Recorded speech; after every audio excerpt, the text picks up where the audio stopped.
Moko kuom jodak ma kaunti ma Nyamira kotelnegi kod jaod bura ma Mogirango West Steve Mogaka odhi e doho mar kwedo chenro ma jatend piny William Ruto mar gero mbalariany e gwenge ma Kiabo Nyoru. Okil Kamaloka mar Danstan Omari lero ni mana duol mochung' ne weche mag somo e mbalariany e pacho ka ema nigi teko mar chako chenro mar gero mbalariany no. Gimedo wacho ni lendo manogol kod jatend piny tarik 12 dweni e kinde limbe mare e kaunti no ne en ataro mar chik, kendo gidwaro ni mondo Attorney General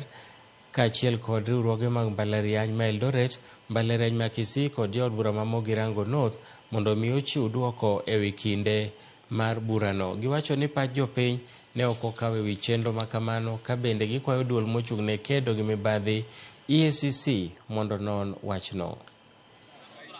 Tumeshtaki Attorney General sababu sasa ako ofisini aweze kumweleza rais na kueleza cabinet ya kwamba hawana nguvu zozote za kisheria kuanzisha chuo kikuu.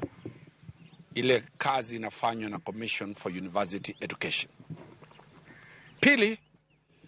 tumeweza kuangalia sheria ya Ethics and Anti-Corruption Commission Act na tukaweza kupendekeza kwamba kuna ushahidi wa kutosha ya kuonyesha kwamba fedha za watu wa Nyamira zilizokuwa zimetengwa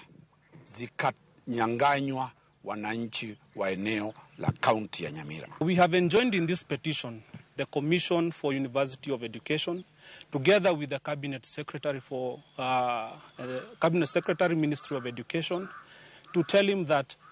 where there is a consultation of the establishment of Nyamira University, the same should not be done anywhere near